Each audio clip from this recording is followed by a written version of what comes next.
इधर आ जाएं। सबसे पहले मैं मंच पर बुला रहा हूं श्री रूपेश सिंह को। कृपया तेजी के साथ मंच पर आएं।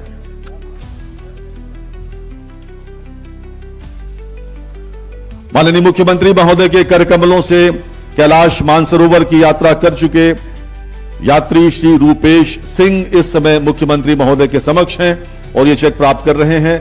आप सब कैसे खामोश बैठ सकते हैं? श्रीमती मनीषा सिंह, श्रीमती मनीषा सिंह,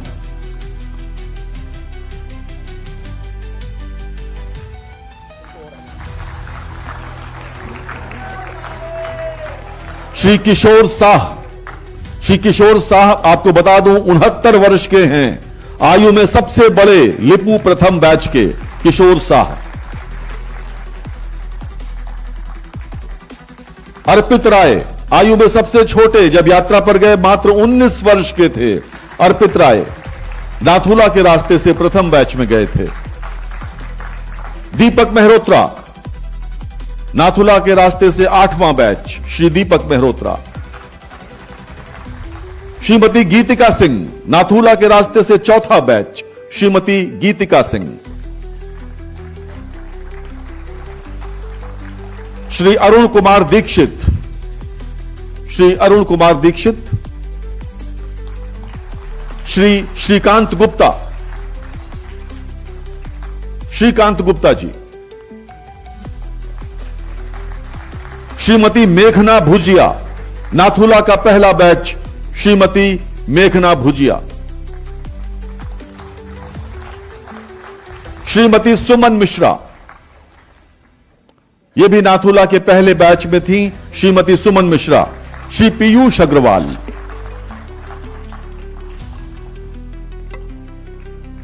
बहुत बहुत धन्यवाद माननीय मुख्यमंत्री महोदय।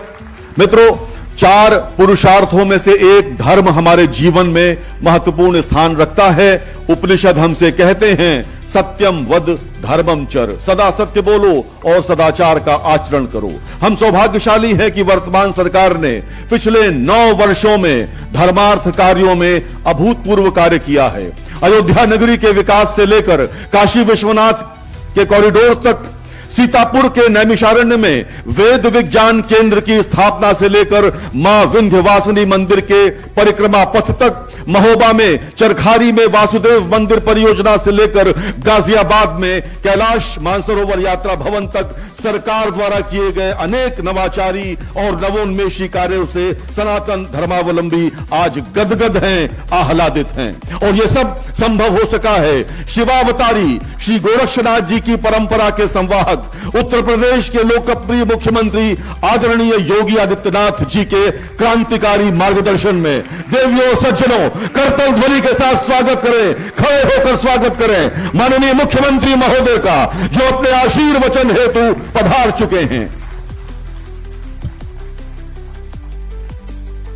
भारत माता की, भारत माता की, भारत माता की। वंदे वंदे वंदे। सियावर रामचंद्र भगवान की। नमः पार्वती पतिये हर हर।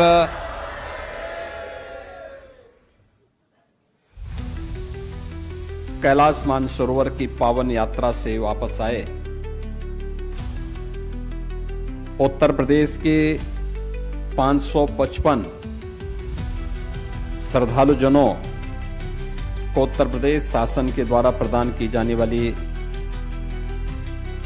एक अनुग्रह राशि के वितरण कार्यक्रम में उत्तर प्रदेश शासन में मंत्रिमंडल के मेरे सहयोगी वित्त मंत्री श्री सुरेश कुमार खन्ना जी,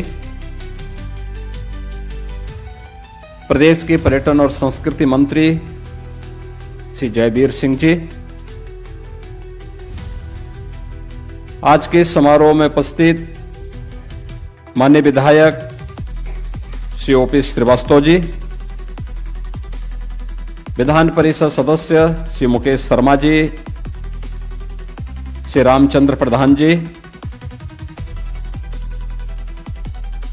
मुख्यमंत्री कार्यालय में सलाहकार श्री अवनीश कुमार अवस्थी जी, अपर मुख्य सचिव पर्यटन, संस्कृति और धर्मार्थ कार्य विभाग से अमृत अभिजात जी,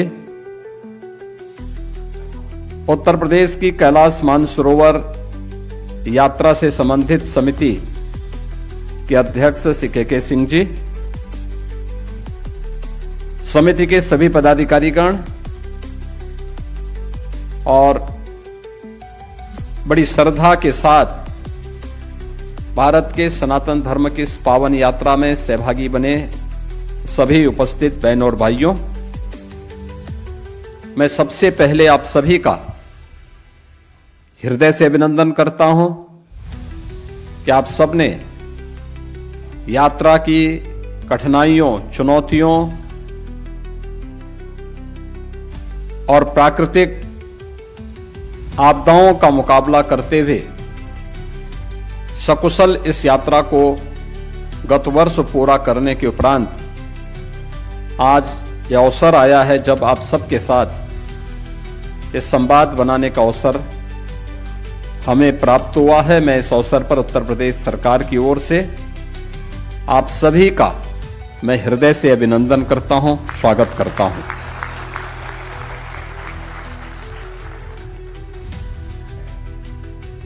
भारत के सनातन धर्म की परंपरा में प्राचीन काल से ही यात्रा समाज को जोड़ने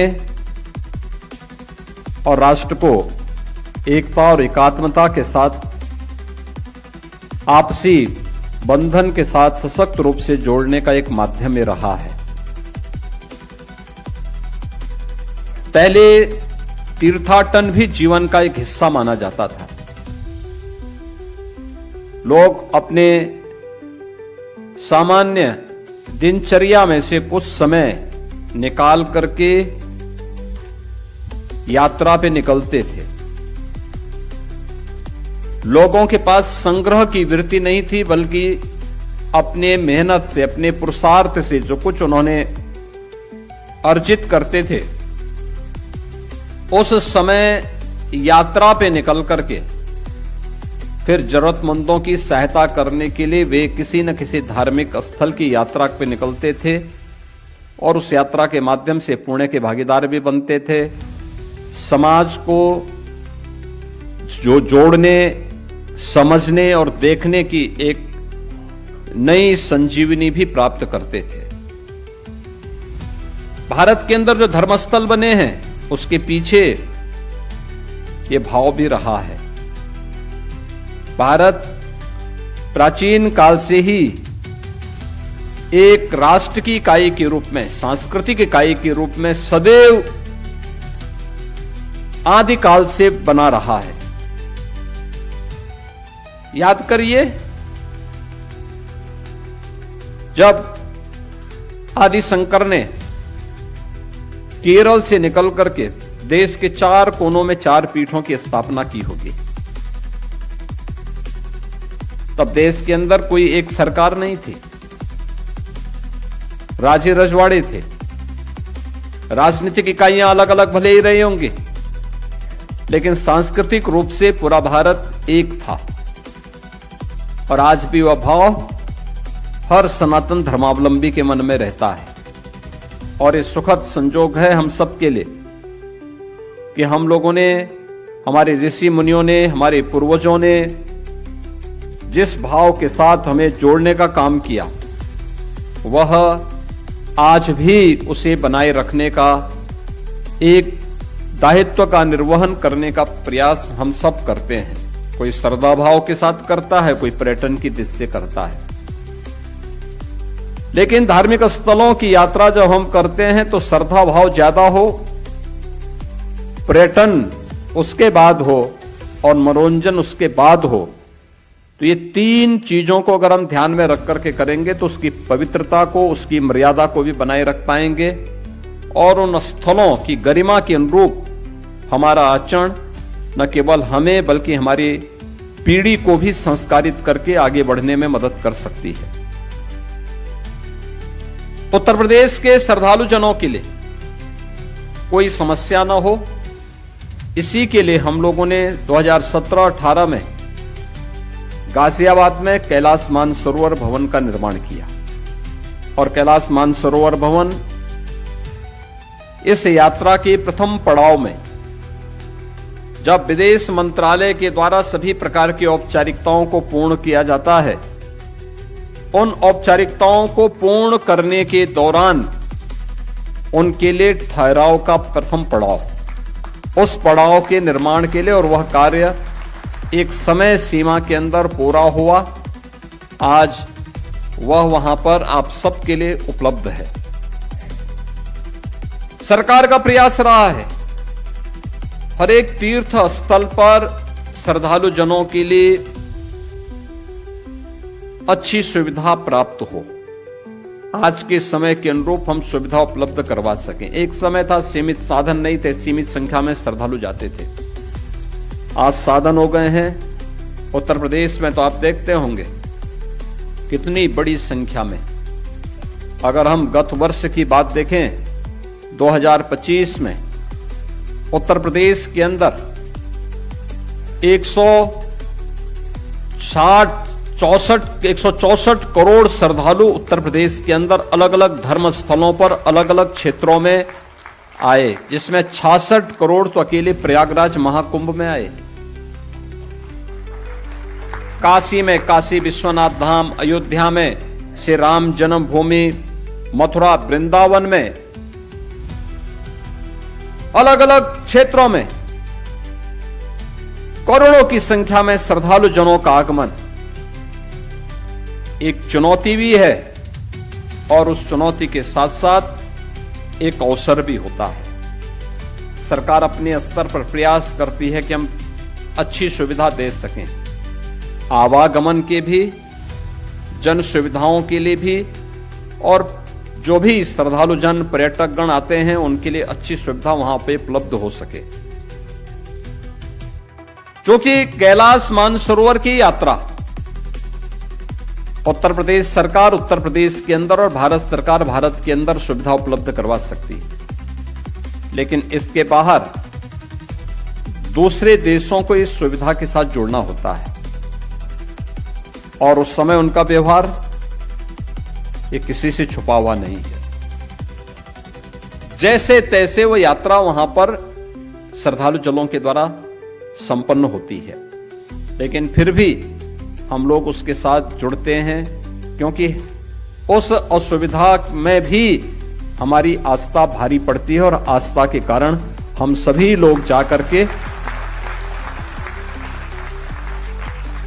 देवादिदेव महादेव का दर्शन करते हैं। डबल इंजन की सरकार का पूरा फोकस है इस बात को लेकर के कि हम लोग इस क्षेत्र में जो संभावनाएं हैं उन संभावनाओं को तेजी के साथ आगे बढ़ा सकें, और उन संभावनाओं के माध्यम से प्रदेश के विकास और इसके माध्यम से नए रोजगार के अवसर भी उपलब्ध करवा सकें। ऐसा नहीं, आज के दिन पे तो उत्तर प्रदेश में लखनऊ में भी, अयोध्या में भी, काशी में भी, प्रयागराज में, चित्रकूट में, विंध्यवासिनी धाम में, नेमिषारण्य में, मथुरा वृंदावन में, सुखतीर्थ में, बौद्ध पर्यटन से जुड़े हुए केंद्रों में, अन्य तीर्थ स्थलों में पर्यटन के लिए और पर्यटकों के लिए ढेर सारी सुविधाएं पिछले 8-9 वर्षों के अंदर सरकार ने उपलब्ध करवाई हैं, और इन सुविधाओं को और अच्छा करने का प्रयास भी किया जा रहा है। जो बात यहां मेरे सामने अभी कही गई कि मेडिकल की सुविधा और अन्य सुविधाओं के लिए वहां पे अभी भी परेशानी होती है, हम लोग प्रयास करेंगे, आप अपना पत्रक दीजिएगा, हम लोग प्रयास करेंगे कि हम विदेश मंत्रालय के साथ बातचीत करेंगे, और आने वाले समय में गाजियाबाद में ही ये सुविधा उपलब्ध हो सके। इसके लिए क्या कुछ हो सकता है, क्योंकि विदेश मंत्रालय ने भी बहुत सारी चीजें बहुत सुविधाजनक बनाई हैं। जैसे पासपोर्ट के लिए पहले केवल दिल्ली में ये सुविधा थी, आज लगभग हर जनपद में पासपोर्ट के कार्यालय बहुत अच्छे और शानदार बन गए हैं, बहुत अच्छी सुविधा वहां हो गई है, बहुत सारी सुविधाएं ऑनलाइन भी उपलब्ध हो रही हैं।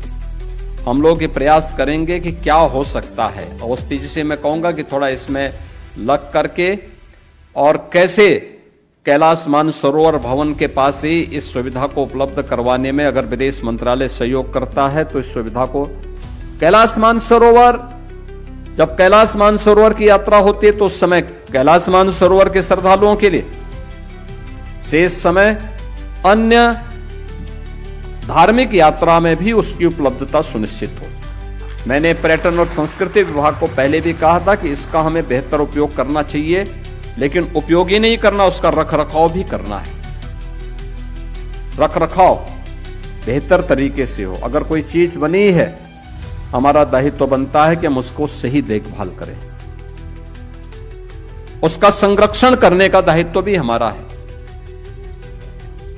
यही हमारी कृतज्ञता होती है अपने परंपरा के प्रति, अपने धार्मिक स्थलों के प्रति। कैलाश मानसरोवर की यात्रा में आपको जाने का अवसर प्राप्त हुआ। प्रयास होना चाहिए कि अलग अलग समय में यात्राएं होती हैं।